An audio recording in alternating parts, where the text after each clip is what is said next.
Kali ini kita bakal bahas sebuah cara yang keren banget buat memecahkan masalah secara kreatif. Inspirasinya datang dari panduan lapangan untuk desain yang berpusat pada manusia atau human-centered design dari ideo.org. Oke, kita mulai dari pertanyaan yang gede banget. Gimana sih caranya kita mengatasi masalah-masalah paling pelik di dunia? Nah, inti dari human-centered design ini sebenarnya simpel banget. Dasarnya adalah keyakinan bahwa bahkan tantangan sebesar apapun itu bisa dipecahkan. Kuncinya ada di titik awal kita memulai. Kutipan ini benar-benar menggambarkan filosofinya dengan sempurna. Jadi, ini bukan soal merancang sesuatu untuk sebuah komunitas, tapi merancang bersama mereka. Nah, untuk bisa melakukan ini, kita harus punya cara berpikir yang beda dulu. Semacam mindset khusus gitu. Yuk, kita bedah apa aja sih mindset penting seorang desainer human-centered itu. Semuanya berawal dari empati. Intinya, kemampuan kita buat menempatkan diri di posisi orang lain, buat benar-benar ngerti kehidupan dan cara pandang mereka. Selanjutnya, optimisme. Ini tuh keyakinan kalau perubahan itu mungkin. Kalau setiap masalah, segede apapun, pasti ada solusinya di luar sana yang nunggu buat ditemuin. Nah, yang ini mungkin agak aneh ya, tapi desainer human-centered itu malah suka sama kegagalan. Kenapa? Soalnya buat mereka, salah itu bukan akhir dari segalanya. Justru salah itu bagian dari proses buat nemuin solusi yang paling pas. Ini benar-benar perubahan cara pandang yang fundamental loh.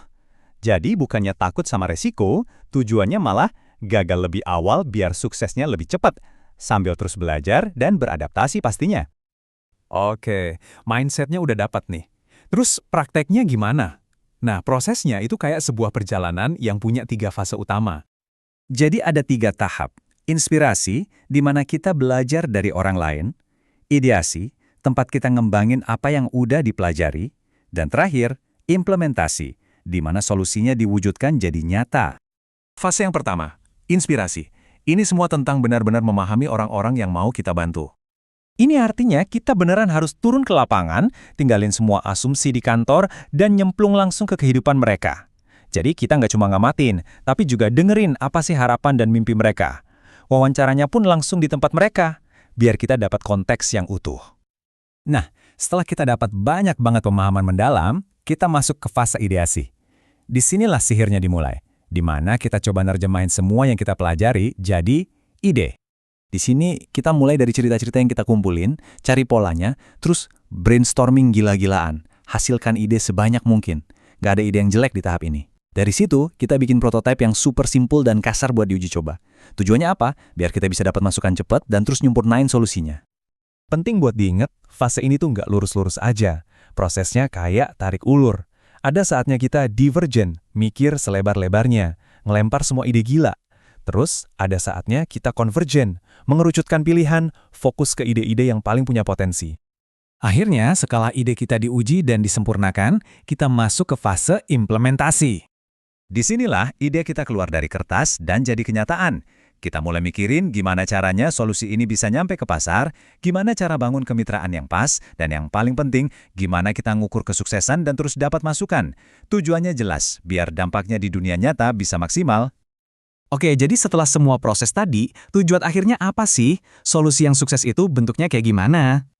Solusi yang benar-benar bagus dan bisa bertahan lama itu ada di titik tengah antara 3 hal ini.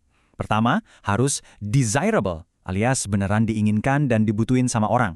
Kedua, harus feasible, atau mungkin secara teknologi untuk dibuat. Dan ketiga, harus viable, artinya model bisnisnya sehat dan bisa berkelanjutan secara finansial. Tapi, coba diperhatiin lagi. Prosesnya selalu dimulai dari mana? Yap, dari manusia.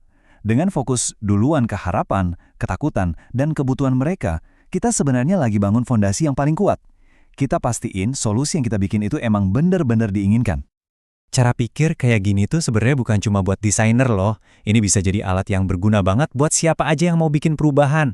Nah, ini ninggalin kita sama satu pertanyaan buat direnungin. Kira-kira masalah apa ya di sekitar Anda yang bisa dipecahkan kalau Anda memulainya dengan sungguh-sungguh memahami orang-orang di baliknya?